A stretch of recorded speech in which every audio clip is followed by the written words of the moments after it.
Hello, I'm here with my paranormal stories. Tonight we're going to go back to 2017. That's not normally where we do these episodes from.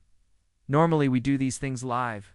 I've got some really good ones that are coming in for this particular series, so we're going to jump back into 2017. This one was sent to me by a viewer. This is scary. I hope I didn't wake anybody up. Yeah, there was a lot of screaming going on there. Okay, here we go.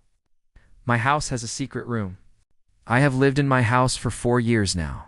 The house was built in 1963. When I moved in, did a fair amount of renovations, including removing walls to open up the kitchen and living room. It was always my intention to renovate the basement and make it livable. My plan was to finish the basement when my son moved in. He would then pay rent until he could afford to buy his own place. One day, while removing paneling in the basement, I found a hole in the wall that had been covered by a large armoire. I thought it was just a closet, so I put my head and shoulder into the space and yelled out, "Is anyone in there?" Silence. Then I felt around for an outlet switch or a light switch to turn on the light and investigate further. I couldn't find anything. I grabbed my flashlight and shone it through the hole and saw what looked like a dark opening on the other side. Not knowing what was behind the wall, I went to get my stud finder to see if the opening had been framed in. The stud finder indicated that there was a 2x4 on either side of the hole, but nothing across the top. As I'm investigating, my dog starts barking and growling. I calmed him down and continued on. I tried to look through the hole again and realized that it wasn't an opening, but rather a narrow crack between the foundation and the floor joists. I went up to the basement stairs and started to crawl on my hands and knees to get a better look. That's when I heard footsteps above me on the main floor. I stopped and froze. I listened and heard them again. Someone or something was walking back and forth directly above me. At this point, I decided that I had had enough, and I was going to call the police. As I stood up, whatever was up there stopped walking. I called the police and explained what had happened. They told me to go ahead and check it out, and they would meet me there in about 10 minutes. I took my flashlight and crawled under the house to try to get a better look at the hole. I couldn't see any way into the space, so I crawled out from under the house and went back up the basement stairs. As I'm standing there, I hear the footsteps again. Now they were closer and they sounded louder. I heard what sounded like whispers. I knew that I didn't want to be under the house anymore. I ran up the basement stairs, called out to the police, and waited. As I'm waiting, I start looking around the basement trying to figure out where the sound was coming from. I started checking all of the doors and windows to make sure that they were locked. And then I noticed that the door that leads to the garage was slightly ajar. I opened it fully and stepped outside. It was then that I noticed that one of the cement blocks that forms the foundation of the house had been dislodged. I walked over to the block and looked underneath. I could see some boards and some insulation. I don't remember why, but I decided to pull the boards away from the foundation. As I did, I saw a very small gap between the foundation and the floor joists. I shone my flashlight into the gap and saw what looked like a dark opening. I couldn't tell if it was a hole or just a shadow. With the police still only 10 minutes away, I went back inside to wait. I sat on the basement steps and tried to calm myself down. I figured that the sound I had heard was just mice or maybe rats.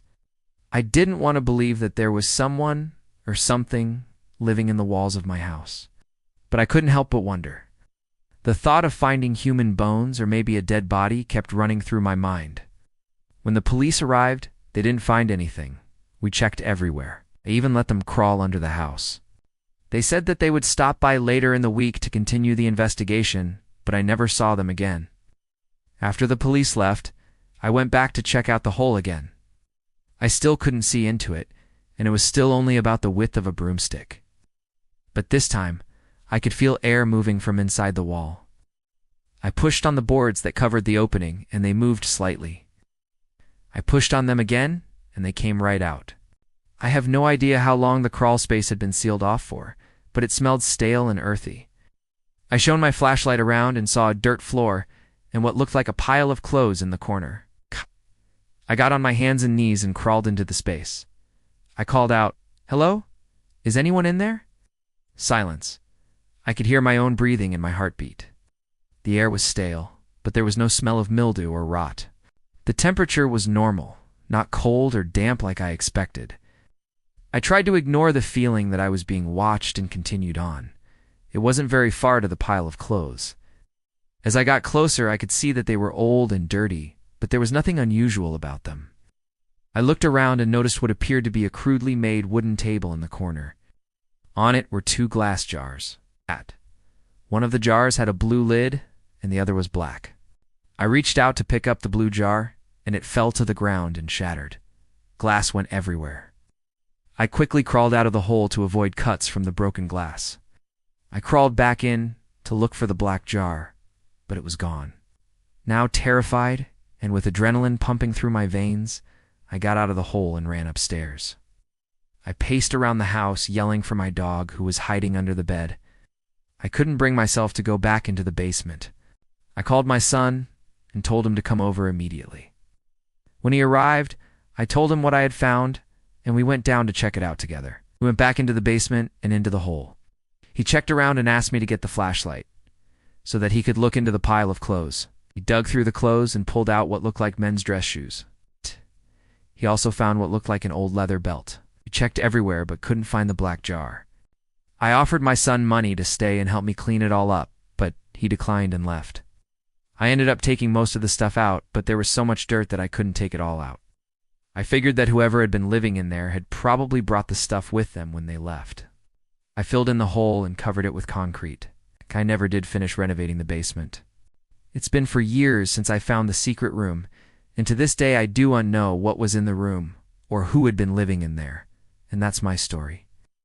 I'm here with my paranormal podcast. If you want to send me your story, you can do so through the link in the description below.